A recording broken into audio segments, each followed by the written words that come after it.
Manchester United striker hunt continues, and this lunchtime today on the 24th of July, we have an update regarding Oliie Watkins. And Ben Jacobs coming out alongside Alex Crook from TalkSport saying that Manchester United have held more talks this week directly with Aston Villa over the potential signing of the England international. Manchester United looking for a fair price. We're going to get into all of that on this lunchtime update. Of course, there is other targets for Manchester United, Benjamin Cesco being the other main target. There is a tiny little bit of an update on him as well today. So let's get into all of that and get your opinions in the comment section on it as well. Do you think that this is a fair price for Oliie Watkins? Do you think that Manchester United should be prioritising the 29-year-old experienced Premier League striker over the 22-year-old Benjamin Cesco, who has zero Premier League football experience? Where are you at in the comments, please, everybody? Let's get into it. So Ben Jacobs comes out and quotes Oliie Watkins' meeting or potential meeting for Manchester United with Aston Villa alongside Alex Crook. They usually go in tandem with all of these reports and have been on top of things regarding Manchester United and Villa. Now, where we start with this one is, and we've spoken about this on Forever United TV, obviously we know it's between Oliie Watkins and Benjamin Cesco. If United are going to spend any substantial amounts of money, it's them two. The talk of Nkunku, the talk of Nicholas Jackson, that may come into this, but not for Manchester United, because this, from the Aston Villa side, and the report says that they would only be up for selling Oliie Watkins at the price that they want if they had a direct replacement already lined up.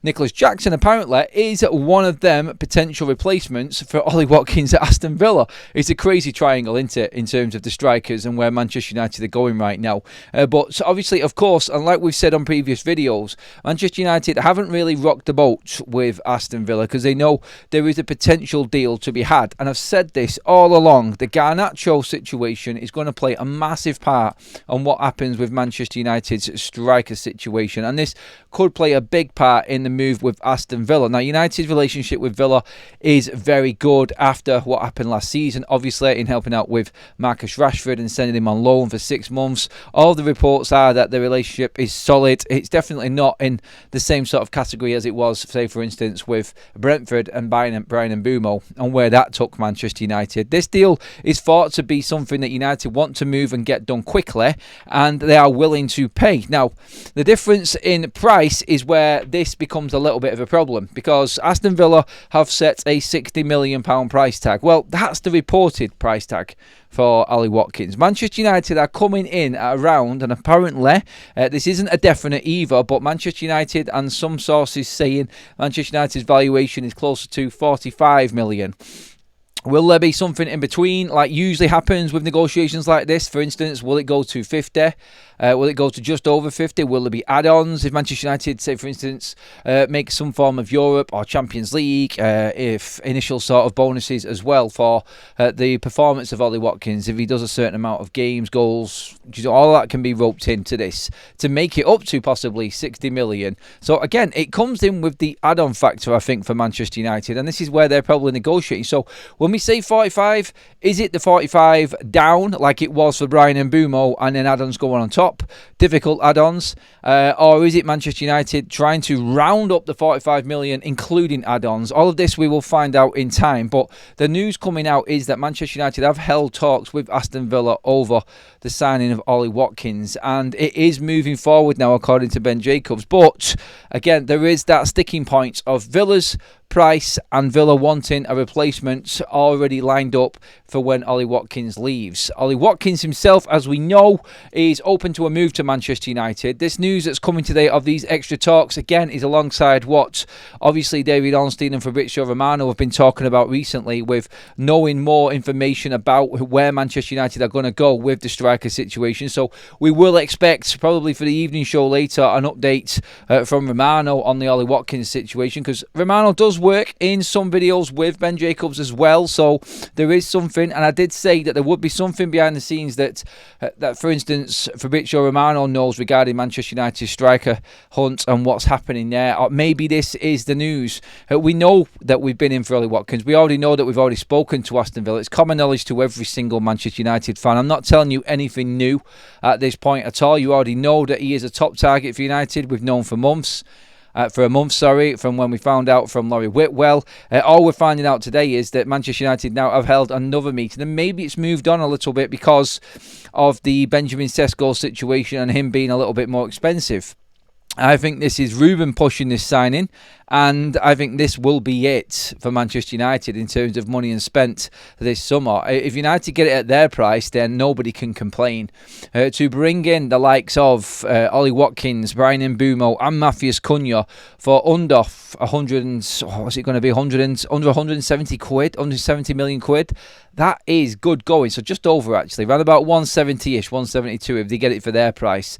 That's good. Even if it goes up a bit and United have spent 180 million on Oliie Watkins, Brian Mbeumo and Matthias Cunha, that is a Prem-proven goal-scoring, dynamic front line for Manchester United that will take them straight into Europe.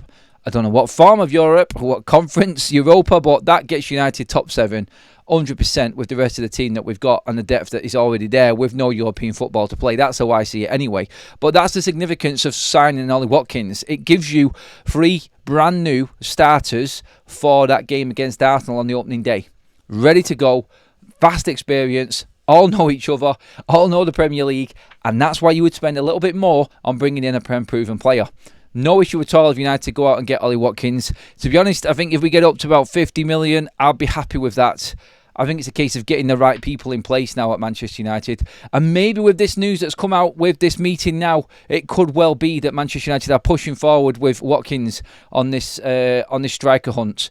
On the Benjamin Cesco side of things, there is a report coming out. It's not really a big enough report, but just to go over everything that's happening right now, Benjamin Cesco, apparently RB Leipzig are willing to drop to around about 60 million euros. Now, I have no idea. I've just seen it floating around social media and a few other websites that this might actually be the case. I don't believe it, to be honest. I don't think that at this stage of the window, still with 30 plus days, over a month to go, that Leipzig will get to that sort of desperate sort of measure in terms of dropping it from where they was with Arsenal, for instance.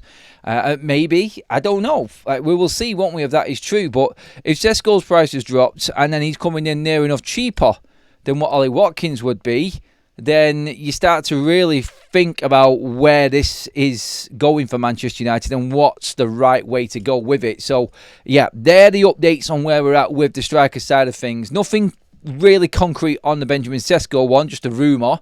But Oliie Watkins, definitely from reliable source in Ben Jacobs on this situation, saying that Manchester United have held more meetings now with Aston Villa and are willing to pay a certain amount. There's been a few others saying that Manchester United's price is around about 45 million compared to where Villa's is, but they want a replacement in, set and ready to go before anything else happens. So that's the update on Watkins. Developments will come. If Villa know that they are getting a certain amount of Manchester United, you could probably see Villa moving towards getting somebody else in. And obviously, then we will know that this is actually happening, because we know that Oliie Watkins wants Manchester United. That's been well documented. And I think Aston Villa would be open at the right price to move a 29-year-old on. United right now, we're just not in as a comfortable position team-wise and manager-wise and fluidity-wise as what Aston Villa are. So they're in a position where they can let one go in terms of a top striker, but of the age, and bring someone else in. United just need to get back up there in the next 3 years. And you could maybe see, if this is the case, this is a massive move for Ineos, because they've never bought anybody above the age of 26 yet in the 3 windows we've been in. And they don't like it. This could be a significant change and pivot for Ineos. Let's see if this does have any legs in it, and we'll wait for any more news coming out later this afternoon as well. But that's your midday update, everybody. Watkins moves a step closer. Get into the comments section, let me know if that's the way you would go. Forget about Cesco, even if he is the same price as Oliie Watkins. Interesting one. Give the video a like if you're loving the updates. And of course, make sure you hit that subscribe button as well to stay up to date with all the Manchester United news. I got you covered here on FUTV TV. See you in the live show later on, everybody.